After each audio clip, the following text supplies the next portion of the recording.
একটা প্রশ্ন যেটা আমাদের মাথায় সবসময় ঘুরপাক খায়, বিশেষ করে আমরা যখন কলেজে থাকি, আমি কি একটা সেফ জব খুঁজবো নাকি ফ্রিল্যান্সিং ট্রাই করব।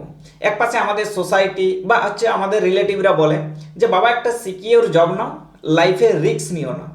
আর অন্য পাশে যখন আমরা ইন্টারনেট স্ক্রল করে যাচ্ছি তখন আমরা দেখছি যে ফ্রিল্যান্সিং করে লাখ টাকা ইনকাম করো এবং সেটা কোনো বসের ঝাড়ি ছাড়াই লাইফ এনজয় করো।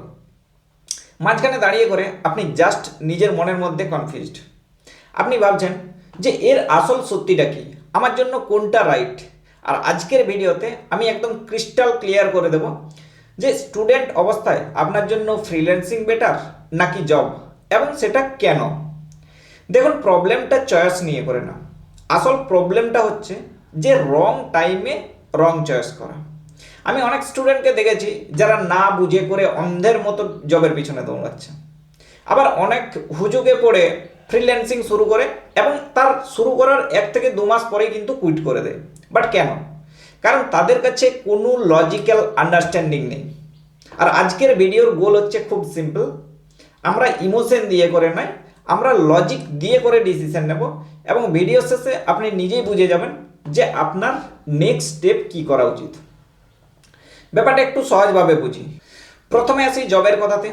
জবের কনসেপ্ট হচ্ছে খুব ক্লিয়ার, ফিক্সড কাজ, ফিক্সড স্যালারি আর হচ্ছে ফিক্সড টাইম। যেমন ধরুন একটা 9 to 5 অফিস, মাস শেষে আপনার অ্যাকাউন্টে একটা নির্দিষ্ট অ্যামাউন্ট ঢুকবে এবং এটাই হলো কি স্টেবিলিটি। অন্যদিকে ফ্রিল্যান্সিং হলো স্কিল বেসড কাজ, যেখানে আপনার কোনো ফিক্সড স্যালারি নেই কিন্তু আপনার টাইম একদম ফ্লেক্সিবল। আপনি কোনো ক্লায়েন্টের হয়ে একটা প্রজেক্ট করে দিলেন এবং কাজ শেষে সে আপনার পেমেন্ট ক্লিয়ার করবে। সোজা কথাই বলতে গেলে জব মানে হচ্ছে স্টেবিলিটি আর ফ্রিল্যান্সিং মানে হচ্ছে ফ্রিডম। তো এবার চলুন যে স্টুডেন্ট লাইফের 4টা মেন পয়েন্ট এদের সাথে কম্পেয়ার করি। First point, income.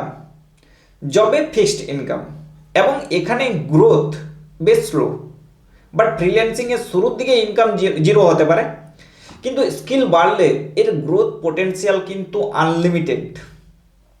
2 নম্বর পয়েন্ট, জবে আপনি একটা স্পেসিফিক রোলে আটকে থাকেন, কিন্তু যখন আপনি ফ্রিল্যান্সিং করবেন তখন আপনাকে কিন্তু মাল্টিপল স্কিল শিখতে হবে, যেমন কমিউনিকেশন, ম্যানেজমেন্ট এবং হচ্ছে মার্কেটিং। আর এখানে শেখার যে স্পিডটা সেটা জবের তুলনায় কিন্তু অনেক ফাস্ট। 3 নম্বর পয়েন্ট, জবে রিস্ক অনেক কম। আপনি জানেন যে মাস শেষে আমার এতটা অ্যামাউন্ট টাকা আসবেই, বাট ফ্রিল্যান্সিংয়ের ক্ষেত্রে শুরুতে এখানে রিস্ক অনেক হাই, কারণ ক্লায়েন্ট না থাকলে প্রথমে কিন্তু ইনকাম আসে না। 4 নম্বর পয়েন্ট, ফ্লেক্সিবিলিটি। স্টুডেন্ট হিসাবে আপনার কালকে এক্সাম থাকতে পারে, পরশুদিন অ্যাসাইনমেন্ট থাকতে পারে, আর জবে আপনি চাইলে সেখানে কিন্তু ছুটি নিতে পারবেন না। বাট ফ্রিল্যান্সিংয়ের ক্ষেত্রে আপনি আপনার পড়ার ফাঁকে ফাঁকে কাজ করতে পারবেন।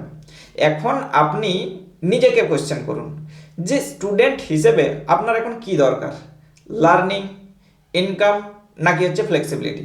খেয়াল করে দেখুন যে এই তিনটের কম্বিনেশন কিন্তু আমি যদি দেখি তাহলে ফ্রিল্যান্সিংয়ের ক্ষেত্রেই হচ্ছে সব থেকে বেশি। তো এখানে একটা ইম্পর্ট্যান্ট ট্রুথ আপনাদেরকে বলি যে ফ্রিল্যান্সিং ভার্সেস জব এটা কোনো একটা লড়াই না, এটা হচ্ছে লাইফের একটা স্টেজ এবং স্টুডেন্ট লাইফ হচ্ছে কি না এক্সপ্লোর করার টাইম। এই সময় ফ্রিল্যান্সিংই বেস্ট, কারণ এখানে হারানোর মতন কিছু নেই, বাট শেখার অনেক কিছু জিনিস আছে। বাট পরে যখন আপনি গ্র্যাজুয়েট হয়ে যাবেন তখন আপনি ডিসাইড করতে পারবেন যে আপনি কি ফুল টাইম ফ্রিল্যান্সিং করবেন নাকি কোনো বড় কোম্পানিতে জব করবেন নাকি নিজের বিজনেস শুরু করবেন। তাই আমি এই মোমেন্টে আপনি এখন এই মোমেন্টে কনফিউজ ঝেড়ে ফেলুন, নিজের মনকে জিজ্ঞাসা করুন যে আমি কি এই মুহূর্তে নতুন স্কিল বিল্ড করতে আর ইনকাম করতে চাই। যদি উত্তর হ্যাঁ হয় তাহলে ফ্রিল্যান্সিং আপনার জন্য বেস্ট। মনে রাখবেন যে ফ্রিল্যান্সিং কোনো পার্মানেন্ট ডিসিশন না, এটা আপনার একটা লার্নিং ফেজ। এখানে আপনার কাজ কি, খুব সিম্পল।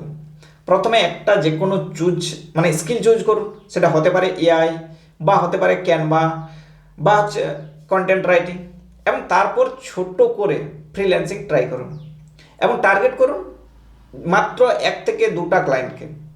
খুব বড় কিছু ভাবতে হবে না, জাস্ট একটা স্মল স্টার্ট করুন। ছোট শুরু বড় সাফল্যের রাস্তা তৈরি করে। তো ফাইনাল কনক্লুশন কি? স্টুডেন্টদের জন্য ফ্রিল্যান্সিং হলো একটা বেটার স্টার্ট, কারণ এখানে আপনি স্কিল পাচ্ছেন, ইনকাম পাচ্ছেন, এবং সবথেকে বড় কথা হচ্ছে যে রিয়েল ওয়ার্ল্ড এক্সপিরিয়েন্স পাচ্ছেন। আর শেষে একটা কথাই বলবো যে আর্লি স্টেজে নিজেকে এক্সপ্লোর করুন আর লেট স্টেজে সেটেল করুন। অতএব যে আজকে এক্সপেরিমেন্ট করার সাহস দেখান, তবে কিন্তু কালকে কনফিডেন্টলি বড় কোনো ডিসিশন নিতে পারবেন। আপনার ফিউচার আজকের আপনার নেওয়ার একটা ছোট্ট ডিসিশনের উপর ডিপেন্ড করছে। নিজের উপর বিশ্বাস রাখুন। All the best. দেখা হচ্ছে পরের ভিডিওতে।